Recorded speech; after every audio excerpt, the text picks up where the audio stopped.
Yo, what's going on, guys? So this is a video that I want to cover because I get this question asked a lot, whether it be in my Instagram DMs, which, by the way, go follow me at Visuals by RoyalZ for a little behind the scenes look as to what I'm up to as a filmmaker. I'm going to be going over 3 different scenarios that I see from what beginners do, what intermediate people do, as well as what more professionals like myself do when pricing out video projects. And stick around to the end of the video because I'm going to actually also give you guys some free game on how I broke down almost a $4,000 project that I just recently got accepted. I haven't shot the video yet. I'm still in the pre-production stages, but I'm gonna break down exactly how I actually pitch this video to the client. So when you're a beginner, you need to look at things this way. What is your time worth on set per hour? What is your time worth in the editing suite per hour when you're editing the videos? So obviously these are questions you need to ask yourself, maybe do a little bit of research, see what other people are charging in your area. But let's just say your time is worth $100 an hour on set and your editing time is worth $75 an hour. So let's say you're on set for 4 hours filming and you quote 4 hours of filming on set. That's $400, 4 multiplied by 100. And let's say it's gonna take 5 hours to edit the video, and this is what you quote the client. You say, yes, it's gonna be 5 hours of editing at $75 an hour. That's a total of $775. You'd add taxes on there, or maybe doing a cash job or something like that. And then you would then propose that to the client and see if they accept it or not. But breaking down how much your time is worth shooting and how much your time is worth editing is a really good place to start as a filmmaker, because when you get a good idea of what your time is worth per hour, whether you're filming or editing, this kind of goes hand in hand into step number 2 that I'm going to cover here, where you quote people on a full day shoot rate, a half day shoot rate, and then your post-production rate. So for me, my full day shoot rate is $1,000. That's if I'm filming from like 6 to 8 plus hours in a day, I quote $1,000 flat. Now a half day shoot rate for me is $700. So that's up to 4 hours of filming is $700. Now when you are quoting somebody for a half day or full day shoot rate, you also quote them for your post-production rate. So for me, my post-production rate again is $100 per hour. Now this could be a whole separate video, but when you do take a client meeting, this is when you gauge what the scale of the project will be. So let's say you know for a fact it is going to take a full shoot day to capture the clips. So let's say you're charging that $1,000 for the full shoot day, or for myself, I'm charging $1,000. But let's say there's, 15 hours of editing required, and I know this because of how many deliverables I need to give them, what type of edit it's gonna be. I know that it's gonna be 15 hours of editing, and that's just a very precise number to quote the client on. And the more that you quote people and, get your proposals accepted, the more you're gonna start to learn like, oh shoot, like I should have quoted an extra 3 hours for my post-production, or damn, I may have overquoted and maybe made $300 or $400 because I only needed, 3 hours less of time to edit the video. But for me personally, let's say we had a full day shoot rate, which is $1,000, and let's say we had 15 hours of editing that we quoted. So that would be $1,500 for myself. So this project would be a total of $2,500. So doing this, opposed to just literally quoting by the hour, it's not that you can make more money, but you now have some sort of actual consistency when you do quote people. And at the end of the day, it ultimately just makes you look much more professional, in my opinion, to clients, when you're not just throwing numbers up in the air like, oh yeah, I assume this is gonna take 7 hours to film, so we're gonna quote for, $700, $100 per hour. You can now give them a full day shoot rate, which is like, hey, this full day, this 8 hours of filming that we're gonna quote is gonna be $1,000 flat, plus whatever it takes me to edit the project, which you do quote them on as well. Okay, now the final step, and I'm not saying that as a beginner you would maybe want to go this route, but you could, just to get some practice and just lower every single rate. But this is exactly how I break down my higher budget videos, and I actually just got this exact same budget accepted from a clothing brand, and I feel that if I would have just thrown this almost $4,000 budget at them,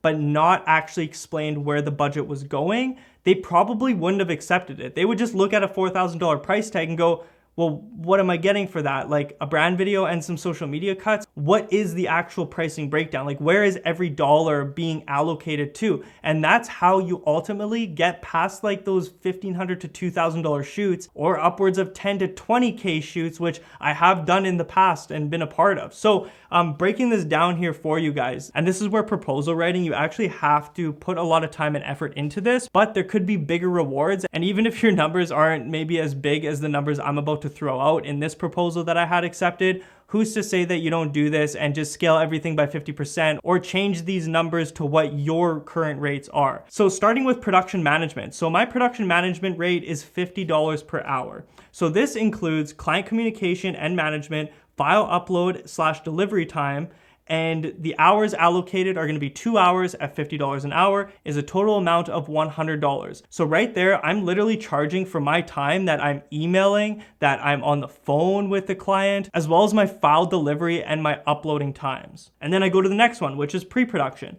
Rate, $75 per hour. This includes shot listing, location scouting, production itinerary, hours, 5 total hours allocated to the pre-production, amount $375. Next up, we have the production. So again, we see here my production day rate of 8 hours is my full day shoot rate, which includes the labor of 1 camera operator, 1 lighting tech / gaffer, the gear used. So look at this, I'm literally breaking down what gear I'm gonna be using on the set. Even if the client doesn't know what the heck you're talking about or what a Canon R5C is, at least they know that you are bringing out high-end gear, or you are bringing out a long list of equipment that you do own that you're gonna actually utilize on the set. So here I have 1 Canon R5C camera, 3 Canon Prime lenses, 4 aperture cinema grade lights, plus additional accessories. Amount is $1,000. So instead of just saying, hey, here's my day rate, $1,000, that's what I'm quoting you for. My day rate for production is $1,000. I'm actually breaking down the labor involved as well as what equipment will be involved on set. All right, so after that we have post-production. So my post-production rate is $100 per hour, and I'm quoting for 16 hours of post-production for this project. And post-production includes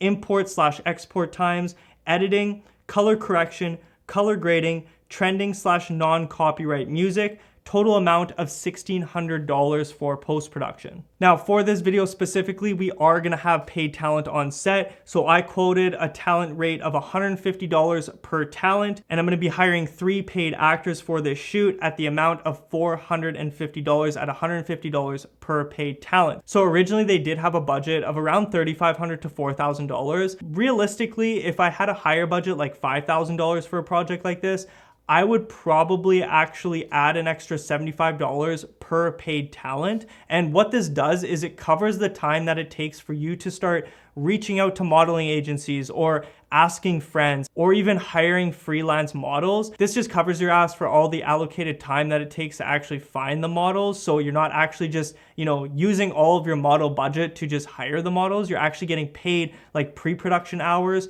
to actually find the models and hire them on set. So because I was trying to stick within a budget, I felt, you know what, I'm just gonna charge what I'm gonna pay each and every actor on this set, which is $150 per actor. So I'm not upcharging them on any of the talent. Heck, I'm not upcharging them on anything in this shoot, to be completely honest, because I did want to stick within the budget. But there has been times where we've hired a professional voice actor or a professional audio engineer, and let's say their time was worth $600. Well, we would charge, $900 for hiring that person on and take a $200 to $300 cut just for the time that we have to actually allocate to bring those people on, the back and forth communication with them, so the client doesn't have to do that back and forth communication. And you might think like, well, are these like hidden costs that you're just ripping the client off with? Because if somebody is paying you to do something, especially at a budget of like $3,000 or $4,000 plus, they want to be as hands-off as possible and just give you a briefing of what they want. You have that initial onboarding meeting with them. You know exactly what they want.